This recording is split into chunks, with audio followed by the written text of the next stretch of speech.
जंगल में छमछम बारिश बरस रही थी। रानू चिड़िया अपने तिनकों के घोंसले में अपने अंडों के पास बैठी हुई थी। चिड़िया भूखी थी, उसके पास खाने को एक दाना भी नहीं था। पड़ोसी कौवा भी अपने घोंसले में बैठा ठंड से काम रहा था। चिड़िया चिड़िया, बहुत भूख लगी है। क्या तुम्हारे पास कोई दाना है? नहीं कौवे भैया, मेरे पास तो दाना नहीं है।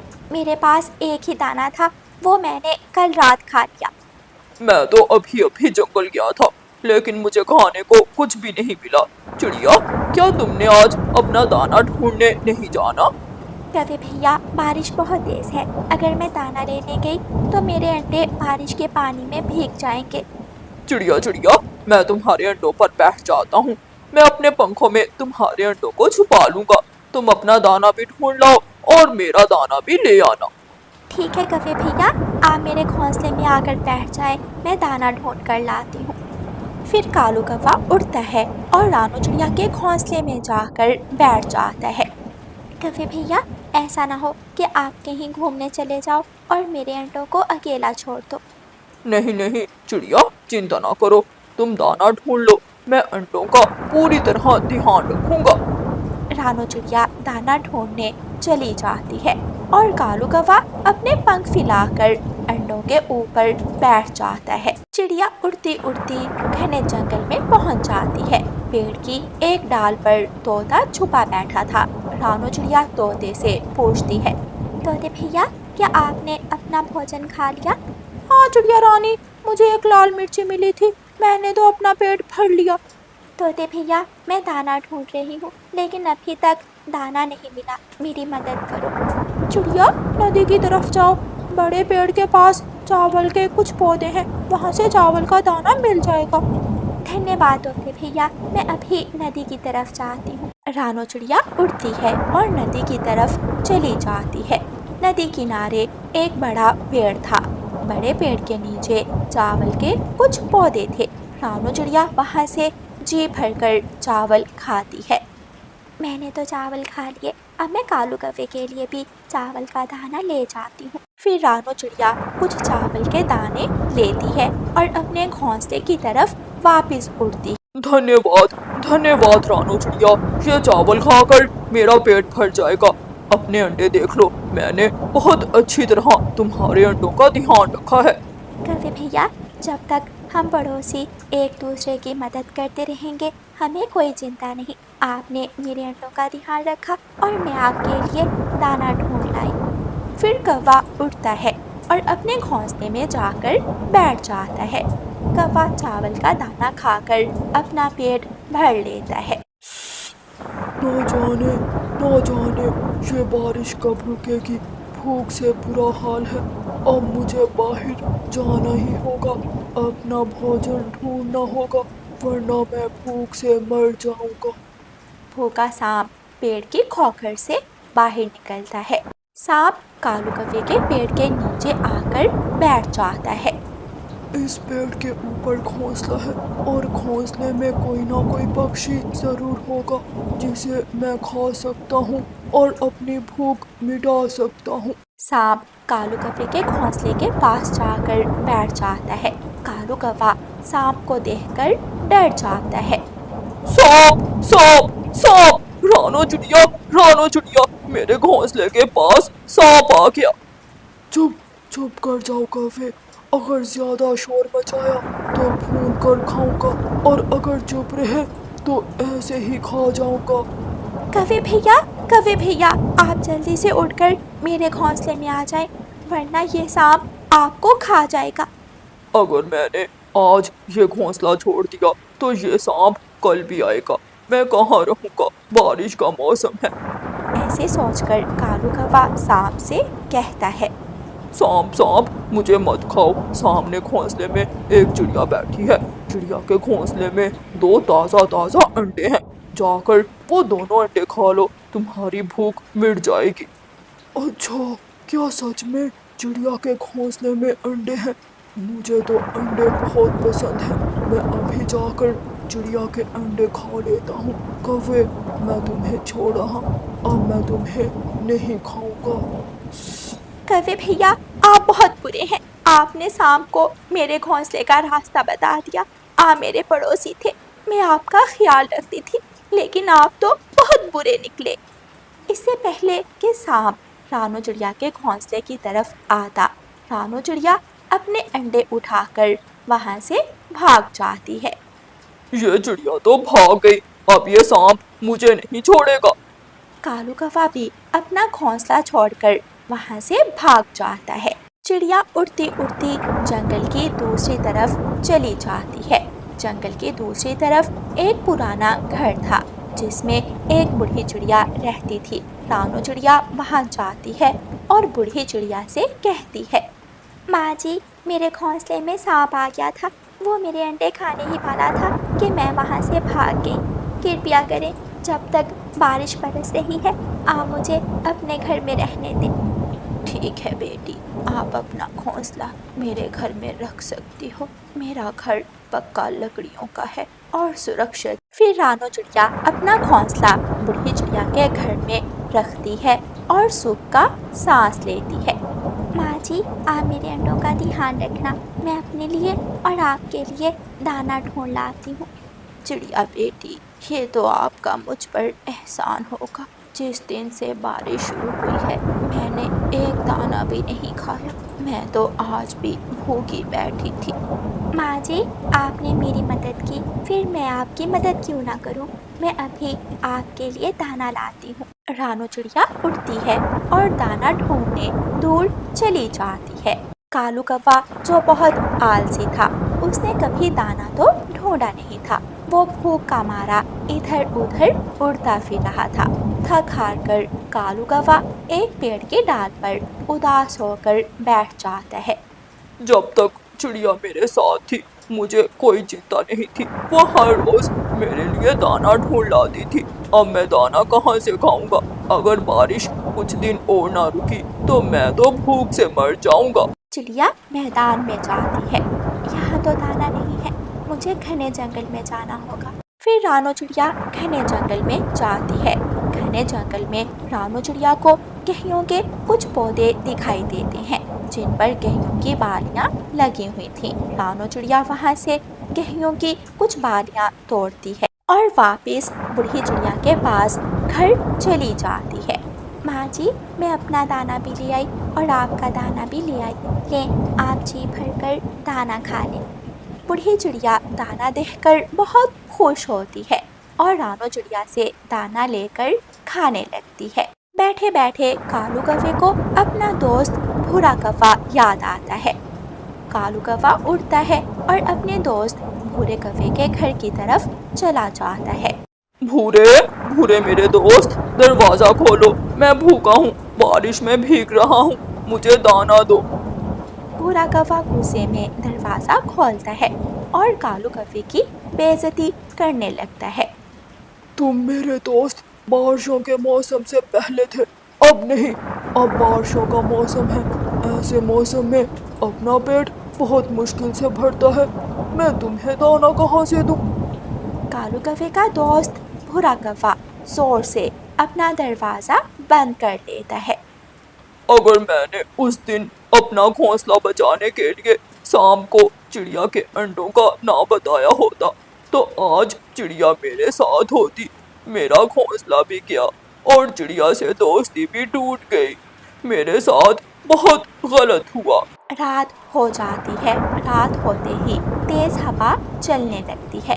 कालू कौवा तेज हवा से कभी इधर गिरता तो कभी उधर गिरता। कालू कौवा तेज हवा में उड़ता जा रहा था कि उसे वही घर नजर आता है जहाँ रानू चिड़िया बूढ़ी चिड़िया के साथ रहती थी। कालू कौवा जल्दी से वहाँ जाता है और मदद मांगता है। कोई है क्या? कोई इस घर में है? मेरी मदद करो, मैं बारिश में भीग रहा हूँ, मैं भूखा हूँ। अरे, ये तो कालू कौवा है। माँ जी, ये मेरा पड़ोसी वही कौवा है जिसने सांप को मेरे अंडे खाने को बोला था। बेटी, वो कौवा मुश्किल में है। अगर तुमने उसकी मदद ना की तो वो मर जाएगा।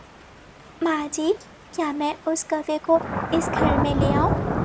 हाँ हाँ बेटी, क्यों नहीं, मुसीबत में हमेशा दूसरों की मदद करते हैं। आप भी कौवे की मदद करो, चाहे वो बुरा है, लेकिन हम तो बुरे नहीं।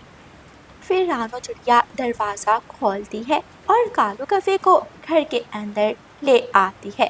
घर के अंदर आकर कालू कौवा सुख का सांस लेता है। चिड़िया बहन, मैं बहुत शर्मिंदा हूँ। जब तक आप मेरे साथ थी मुझे कोई चिंता नहीं थी। कौवे भैया, जैसे ही बारिश रुकेगी हम दोनों अपने लिए पक्का लकड़ियों का घर बना लेंगे। लेकिन मेरी एक बात याद रखना, दोस्त वही होते हैं जो मुसीबत में एक दूसरे के काम आए। कौवा शर्मिंदा था और शर्म से अपना सर झुका लेता है। प्यारे दोस्तों, इस कहानी को लाइक, अपने दोस्तों के साथ शेयर और चैनल को सब्सक्राइब करना बिल्कुल मत भूलना। आपका धन्यवाद। सारा दिन पक्षी अपने अपने कामों में लगे रहते हैं और फिर दिन में एक वक्त सभी पक्षी एक जगह इकट्ठे होते थे।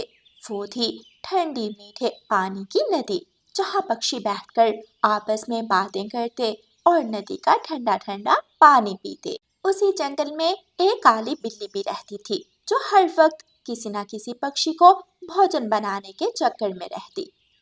काली बिल्ली, बहुत आहिस्ता आहिस्ता चलती हुई आ रही हो और बहुत उदास दिख रही हो। लगता है आज फिर कोई शिकार तुम्हारे हाथ नहीं लगा। मियाऊ, क्या बताऊं लोमड़ी, पक्षी बहुत चालाक हो गए हैं। मुझे देखते ही भाग जाते हैं। कई दिन हो गए मैंने तो किसी पक्षी का एक पंख भी नहीं खाया। अगर पक्षियों का शिकार करना चाहती हो तो नदी पर कब्जा कर लो। ठंडे पानी की नदी, जहाँ दोपहर को सारे पक्षी इकट्ठे होते हैं और काफी देर तक आराम करते हैं।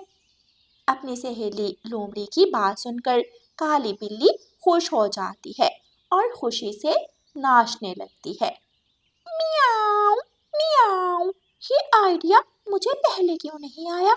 तुमने ठीक कहा लोमड़ी, पक्षी हर रोज दोपहर के वक्त ठंडी नदी पर इकट्ठे होते हैं और मैं उन्हें वहां से आसानी से पकड़ सकती हूँ। कौवे भैया, मैंने तो अपना दाना ढूंढ लिया और बच्चों का दाना भी अपनी टोकरी में रख लिया है। अब चलें, ठंडी नदी पर जाकर थोड़ी देर आराम करते हैं। हाँ चिड़िया रानी, मुझे भी बहुत प्यास लगी है। मैं भी पानी पीना चाहता हूँ। वहाँ तोता भी होगा, थोड़ी देर तोते से बातें करेंगे। कौवा और चिड़िया अपना अपना भोजन उठाते हैं और ठंडी नदी की तरफ उड़ते हैं। ठंडी नदी पर तोता, कबूतर और बुलबुल पहले से ही बैठे हुए थे। कौवे, आज तूने आने में बहुत देर कर दी। हम सब कब से तुम्हारा इंतजार कर रहे हैं। मैंने तो अपना दाना दोपहर से पहले ही ढूंढ लिया था, लेकिन रानू चिड़िया की वजह से देर हो गई। हाँ तोते भैया, आज मुझे बच्चों के लिए ज्यादा दाना लेकर जाना था। बच्चे कभी कभी रात को भी दाना मांग लेते हैं। सभी पक्षी बैठे बातें कर रहे थे, लेकिन झाड़ियों के पीछे छुपी काली बिल्ली की चमकती हुई आंखें पक्षियों को देख रही थी। अचानक काली बिल्ली छलांग लगाती है और बुलबुल को गर्दन से पकड़ लेती है। भागो भागो, काली बिल्ली आ गई, भागो भागो। सभी पक्षी उड़ जाते हैं, लेकिन बेचारी बुलबुल अपनी जान से चाहती है। मियाऊ, वाह रे लोमड़ी, आज तेरी वजह से मुझे ढेर सारा मांस मिला है। बुलबुल, मोटी बुलबुल खाकर मजा ही आ जाएगा। मियाऊ। काली बिल्ली बुलबुल को उठाकर अपने घर की तरफ चली जाती। पक्षियों में बहुत डर था। दूसरे दिन सभी पक्षी इकट्ठे होते हैं और काली बिल्ली से बचने का हल ढूंढते हैं।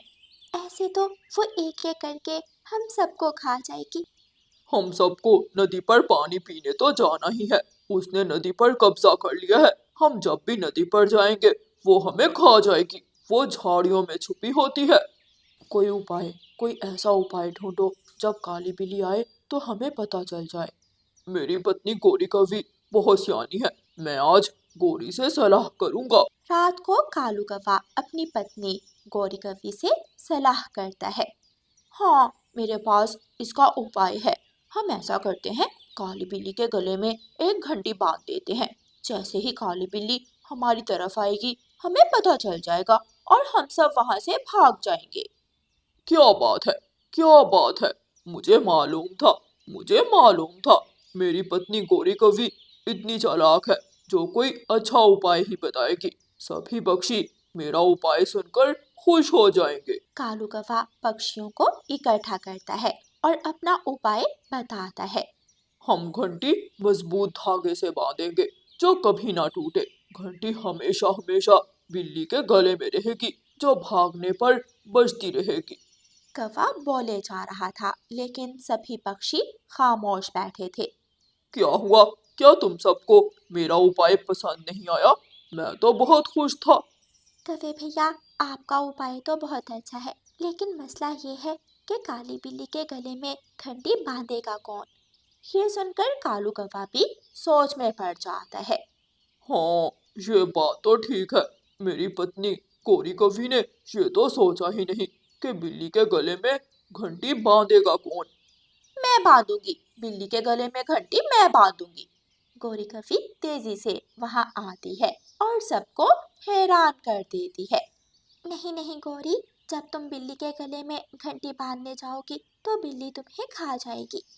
चिंता ना करो, इसका उपाय मेरे पास है, मैं कर लूंगी। सुबह सवेरे काली बिल्ली अपने घर के बाहर सोई हुई थी। बिल्ली गहरी नींद में थी और खर्राटे ले रही थी। गोरी कवि और कालू कौवा आहिस्ता आहिस्ता जाते हैं। गोरी कवि चुपके से घंटी की रस्सी बिल्ली के गले में डालकर गांठ लगा देती है। बिल्ली को पता ही नहीं चलता और दोनों कौवे वहां से उड़ जाते हैं। थोड़ी देर बाद काली बिल्ली उठ जाती है।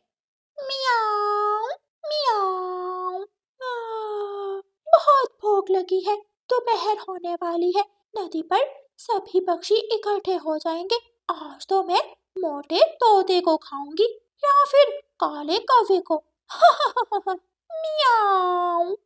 बिल्ली जैसे ही छलांग लगाकर चलने लगती है तो उसके गले में घंटी बजती है। बिल्ली एक पल के लिए रुक जाती है। अरे, ये क्या? मेरे गले में घंटी किसने बांधी? ये तो जोर जोर से बज रही है। सबको पता चल रहा है कि मैं आ रही हूँ। ये किसने किया? मियाऊं। बिल्ली परेशान हो जाती है। बिल्ली थोड़ा और आहिस्ता चलती है और आहिस्ता आहिस्ता चलती हुई नदी की तरफ जाती है। सभी पक्षी नदी से ठंडा पानी पी रहे थे। चिड़िया घंटी की आवाज सुन लेती है। दोस्तों, सुनो सुनो, काली बिल्ली आ रही है, हमें यहाँ से भागना होगा। काली बिल्ली आ रही है। घंटी की आवाज सुनकर सभी पक्षी वहां से भाग जाते हैं। काली बिल्ली अपनी स्पीड तेज करती है और जल्दी से नदी पर पहुंचती है, लेकिन नदी पर कोई भी पक्षी मौजूद नहीं था। ये मुसीबत मेरे गले में इन पक्षियों ने ही डाली है।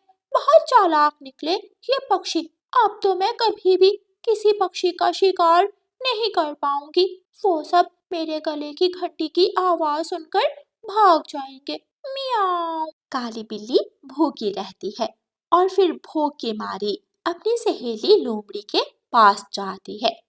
लोमड़ी मेरी सहेली, देखो पक्षियों ने मुझे किस मुसीबत में डाल दिया।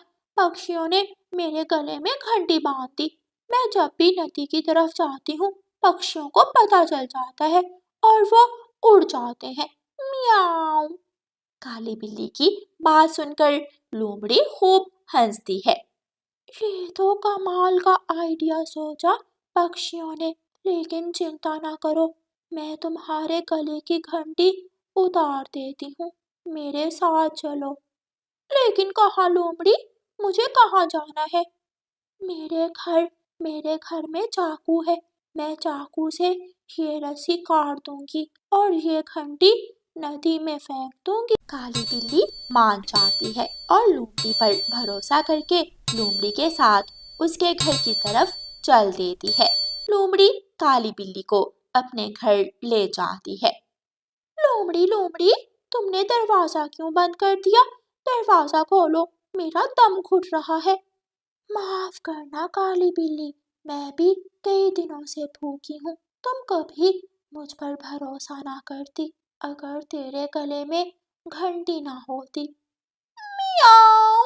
नहीं नहीं, ये धोखा है। तुम मेरी सहेली हो, तुम मुझे नहीं मार सकती। मियाओ। कौन दोस्त कौन दुश्मन? काली बिल्ली, तू अच्छी तरह जानती है इस जंगल में सबको भोजन चाहिए, मुझे भी तुम्हें भी। ऐसे कहते हुए लोमड़ी काली बिल्ली पर हमला करती है और काली बिल्ली को ढेर कर देती है। फिर जंगल के सभी पक्षी खुशी खुशी अपना जीवन बिताने लगते हैं। वो जब चाहे नदी पर जा सकते थे, वो जब चाहे दाना खाने जा सकते थे और काली बिल्ली अपने अंत को पहुंचती है। प्यारे दोस्तों, ऐसी ही मज़ेदार कहानियाँ सुनने के लिए हमारे चैनल को सब्सक्राइब करें और इस कहानी को लाइक और अपने दोस्तों के साथ शेयर करना बिल्कुल मत भूलना। आपका धन्यवाद।